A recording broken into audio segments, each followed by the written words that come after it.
Bonjour, dans le cadre donc, de l'enquête de Daily Image et Nouvelles de France sur le thème Faut-il supprimer le ministère de la Culture, nous recevons aujourd'hui donc Jean-Yves Le Gallou, fondateur de Polémia notamment, et donc pour lui poser cette fameuse question, faut-il supprimer le ministère de la Culture?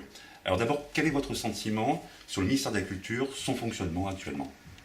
Les deux questions sont différentes. Ce n'est pas parce que le ministère de la Culture mène aujourd'hui globalement une mauvaise politique qu'il faut le supprimer. Je vais prendre un exemple. Je ne suis pas favorable aux guerres que la France a livrées ou livre encore en Afghanistan et en Libye. Pour autant, je ne propose pas la suppression du ministère de la Défense. Donc, la politique actuelle du ministère de la Culture est critiquable, mais il y a besoin d'un ministère de la Culture en France.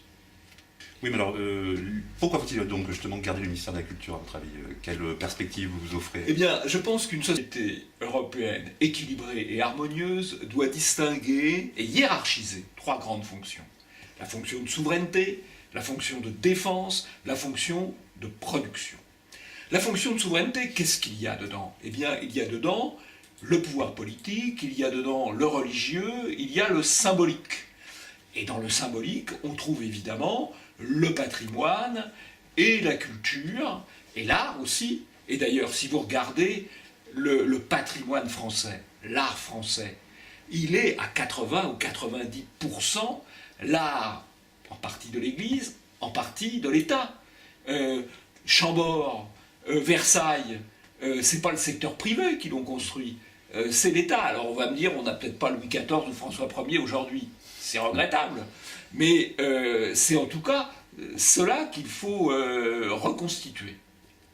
Et je suis extrêmement critique pour ma part pour l'art financier et la tentative d'un certain nombre de grands financiers, je pense à Pinault ou à Arnaud, de parasiter nos grands monuments pour se faire de la publicité. Quand je vois dans la cour du Louvre des expositions pour Vuitton, des installations plutôt pour Vuitton, je trouve ça tout à fait inadmissible. Et je pense que l'État doit assurer sa fonction, notamment de défense du patrimoine, et puis aussi peut-être d'encouragement à la création artistique, pas forcément à la création artistique telle qu'on la voit aujourd'hui, mais pour le principe en général, je pense que l'État a son rôle à jouer. Oui, alors faudrait-il donc donner un autre nom au ministère de la Culture alors? Bah, on pourrait effectivement envisager d'appeler le ministère actuellement de la Culture, ministère du patrimoine et des beaux-arts, en insistant sur deux aspects complémentaires, le patrimoine, la défense, la valorisation de ce que nous ont légué nos ancêtres, et puis les beaux-arts, c'est-à-dire quand même aussi la création artistique qui doit se continuer, bien sûr, parce que le passé doit être poursuivi, à condition évidemment de ne pas faire dans les folies des installations de l'art dit contemporain. Justement, la droite joue peut-être vraiment un rôle dans le domaine culturel, justement. Est-ce qu'elle est apte vraiment à entreprendre une vraie politique culturelle? Je crois que la droite serait apte à mener une politique culturelle, d'abord dans un double sens. D'abord, il y a un élément de défense du patrimoine.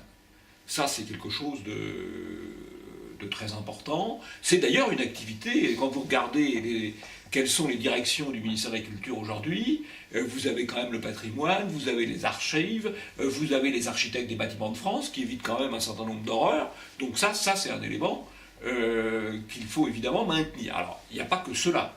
La droite pourrait mener une vraie politique culturelle si elle était capable de se dégager du conformisme de la gauche, du conformisme du prétendu art contemporain.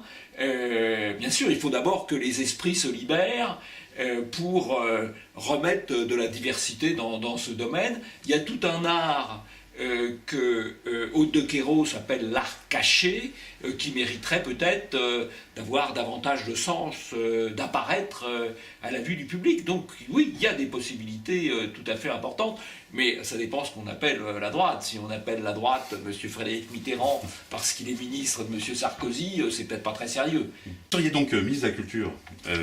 Quels seraient vos premiers engagements, votre ligne, disons, politique?